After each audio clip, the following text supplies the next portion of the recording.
Alrighty guys, so today we will be starting our lecture on shell models. Now before we get into talking about what a shell model is, let's just review a couple things about what an atom looks like, because what we're going to be doing is we're going to be learning how to draw more in detail pictures of how an atom looks. Okay, so let's start with a general picture of an atom, just what we've learned about subatomic particles. So first, for the warm-up, let's draw an atom, and let's just label where the protons, neutrons, and electrons are. Okay. All right, so if you guys remember from our previous lectures, we know that the protons, they like to hang out, or they are in the middle of the atom. We call that area the nucleus. Okay, so I'm just going to draw a couple protons in the middle of the atom. Next, we're going to draw the neutrons, and so I'm just going to draw one neutron. We represent that with N and the 0, so I'm going to put a neutron here. And we know that neutrons and protons, they like to be in the center of the atom, and we call that area the nucleus. Okay, and then lastly, we know that the electrons, the final subatomic particle, they fly around the nucleus, and I'm just going to draw two of them. Okay. But since it's just a general picture, it doesn't really matter how many you draw. Just know that the protons and neutrons are in the middle, and that the electrons are around the atom. Okay, what's the electronic charge for protons, neutrons, and electrons? We know that protons are positive, neutrons are neutral, which means that they have no charge, and the electrons are negative. Alright, and just a quick review about atoms. Let's figure out how many protons carbon, calcium, and uranium have. So on the periodic table, we're first going to look for carbon. We know that the number of protons is determined by the number on the top. So we have carbon here. The number on top of carbon is 6. So we're going to put 6 protons for carbon. Okay, next we're going to go to calcium, and we know that calcium, if we look on the periodic table, is on the far left side, and so calcium is going to have the number on top 20, so calcium has 20 protons. And the last one, uranium, is on the bottom of the periodic table, and it has the number 92 on top, so uranium is going to have 92 protons. Alrighty, well, hopefully that was helpful to just kind of review just some basic information about the atom. Next, we're going to look at something called shell models. So today we're going to be learning what shell models are and how to draw them. Alright, so let's move on with that. Okay. So, this is just another picture of what an atom generally looks like. We know that protons and neutrons are in the nucleus. Now, one thing you guys might not have been able to tell based on our pictures is that most of the atom, like if you look at it right here, most of the atom where the electrons fly, so the electrons would be hanging out in this area right here, most of that is actually empty space. There's actually nothing there. The electrons fly around this area, they go around this area. We call that the Electron Cloud. But most of the time there's nothing really there. It's just empty space. It's just an area where the electrons like to fly. Okay, and so the electrons, they're constantly flying. They're constantly moving around this electron cloud, which is this yellow area right here. And this area is where the electrons like to move around. Now, even though the electrons like to move around this cloud, there are locations where there are more likely to be. So, for example, this electron might be in this location like 95% of the time. But sometimes it might be around like in this area. Like we might be here like 5% of the time. Okay, so there are areas in the electron cloud where electrons like to be and areas where they don't like to be. Just like how, you know, at your house there are places like you like to be and there are places you don't like to be. Most of the time you're going to be in certain areas as opposed to the other ones. Okay, same thing with electrons. Now, these areas where the electrons like to be at, where they're most likely to be, oh, sorry about that. The areas that the electrons like to be, where they're most likely to be, are areas that we call electron shells. Okay, so I'm sure you guys have probably seen this type of picture before where you have these nice circles around the atom, the nucleus of the atom. Now, one thing I do want to mention is that these shells are not real. Okay, these aren't real places. Okay, there are no circles around the nucleus. Okay, electrons do not orbit around the atom like planets go around the sun. Okay, they aren't locked into these orbits. You know how when we have planets going around the sun, they're pretty much locked in orbit. They go around the set path. Electrons are not like that. Instead, these electron shells just tell you where the electrons are most likely to be. So where these lines basically tell you electrons are here in this area 99% of the time. But they can be in this area, the space between the lines, but that's going to be very little, like less than 1% of the time. They're going to be in this space in between the shells. These shells are not real. There are no shells. Okay, these shells just kind of show us where the atoms are most, or the electrons are most of the time. Okay, they can still be in these areas right here, but it's going to be a very small number. It's actually not even 99 and 1. It's actually a lot. The numbers are even more extreme than that. It would be more like 99.99999% of the time, and then 0.0000000, whatever the remainder is percent of the time. So the point is, we draw these shells because they're easy ways to kind of think about where do the electrons like to hang out. They like to hang out in these areas where the shells are, but the shells themselves are not actually real. The electrons can still go in between the shells. They could jump from shell to shell, but most of the time they're going to be in that shell area. Okay. All right. So what we're going to do now is we're going to talk about how to draw shell models. Okay, and there's a couple rules that you need to keep in mind. Okay, so just make sure you have these rules down because you're going to be referring back to them when you're drawing the shell. So rule number 1. The number of shells an element has is the row on the periodic table that the element is on. So what do I mean by that? So when you guys look at the periodic tables, just remember that rows, they go side to side, right? If you have a row of seats, they like to go side to side. So depending on which row the element is on, it's going to tell you how many shells there are. Okay, so what do I mean by that? So let's take a look at this one right here, magnesium. How many shells does magnesium have? Well, if we look at which row it's on, there's row 1, 2, 3. Magnesium is in the 3rd row. That means magnesium is going to have 3 shells. Okay, it's that simple. Let's look at another one. Let's look at iron. Iron is on the 1, 2, 3, 4th row. Since iron is on the 4th row, iron is going to have 4 shells. Okay, if we look at hydrogen right here, hydrogen's on the 1st row, so it's going to have 1 shell. Okay, very simple. The number of shells is equal to the row that the element is on. Okay, now we're going to get a little bit more into it. So the maximum number of electrons each shell can hold is the number of boxes in that row. Okay, so let me just show you guys what that means. Okay, so when we're drawing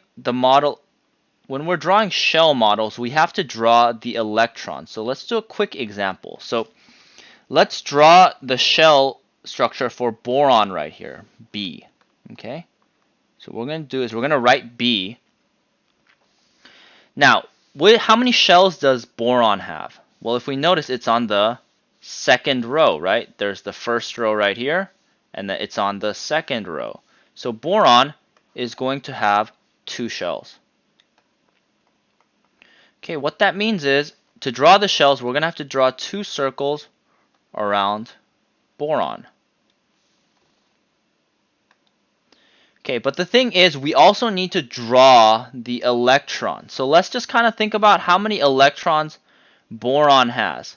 So if we just have boron, if you guys notice, boron does not have any charge, right? It's not +1, -1. That means that boron will have 5 protons because it's the number on top.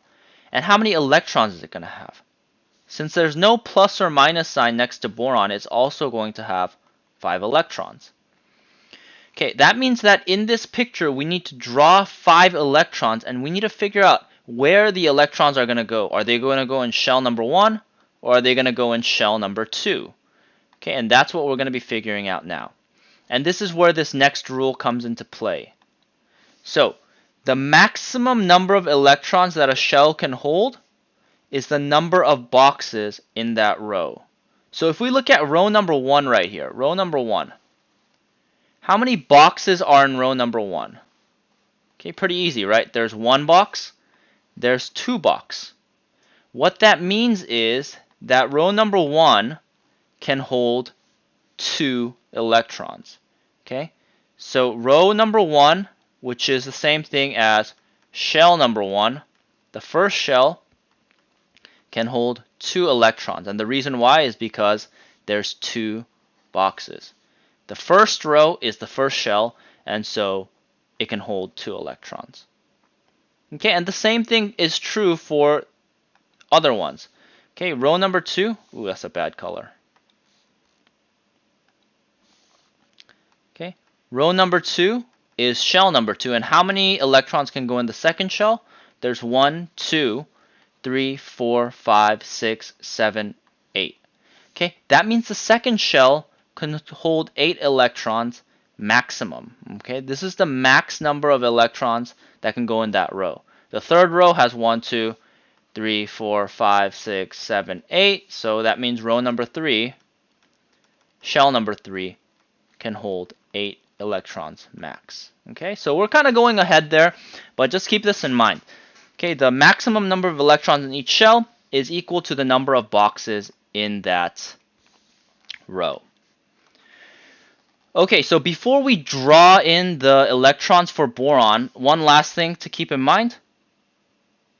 We fill in the shells from the inside out. What that means is, let's say that we're going to draw the electrons.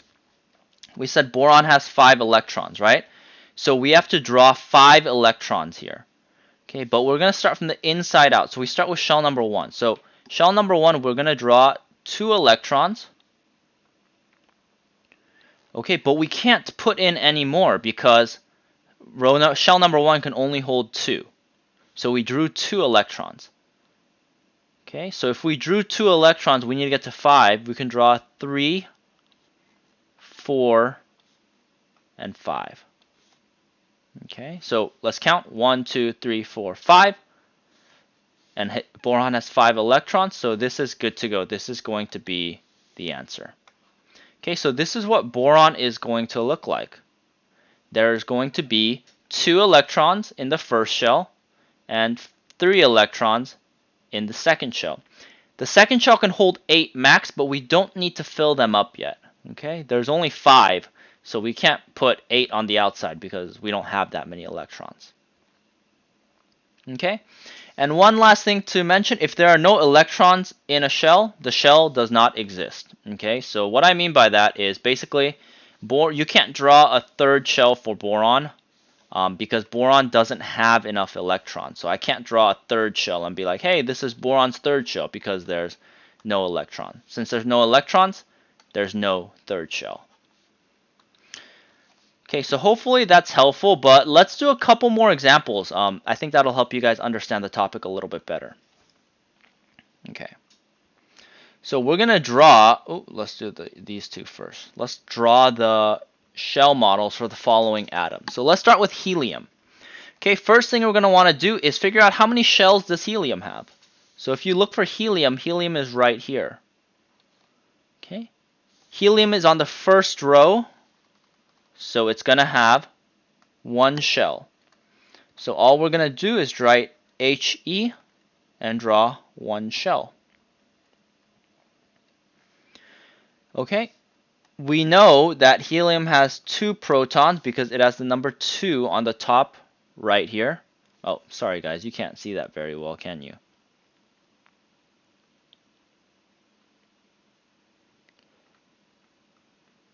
Okay, so helium is in the first row, so that's why it has one shell.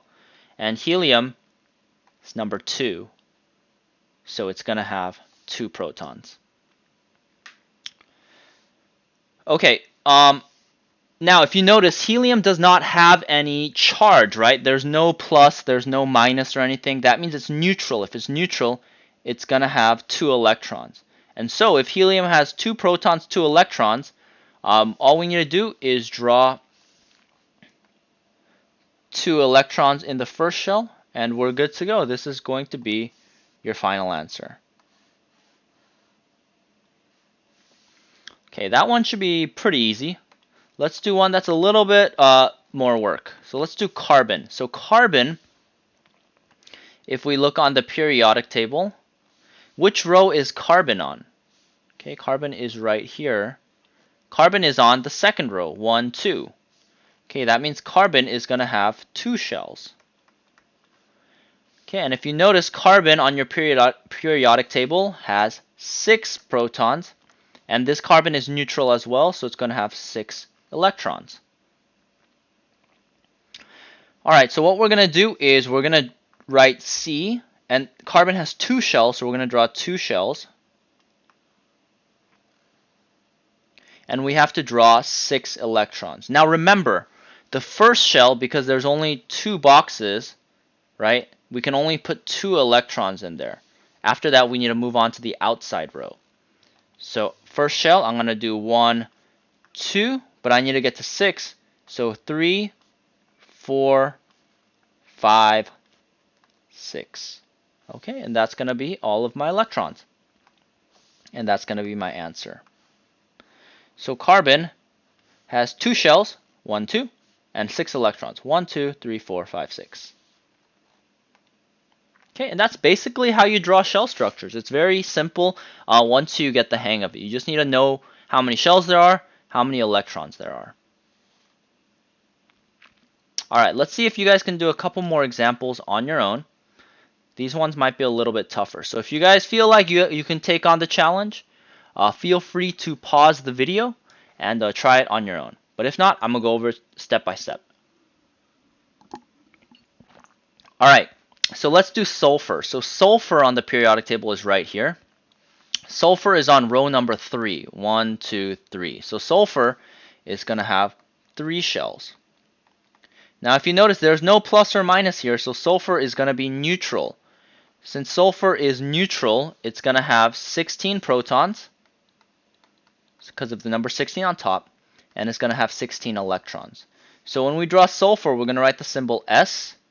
We're going to draw 3 circles, whatever that is. And we're just going to fill in the electrons. So the first shell, if you guys notice, there's 2 boxes here. That means that the first shell is going to hold 2 electrons max. So I'm going to draw 1, 2 electrons in there. The second shell can hold 1, 2, 3, 4, 5, 6, 7, 8. Can hold 8 electrons. So we're going to draw 1, 2, 3, 4, 5, 6, 7, 8. Okay, so for this atom right here, shell number 1 is going to have 2 electrons. Shell number 2 is going to have 8 electrons. Okay, so we've used 2 and 8, so we have 10, but we need to get 16.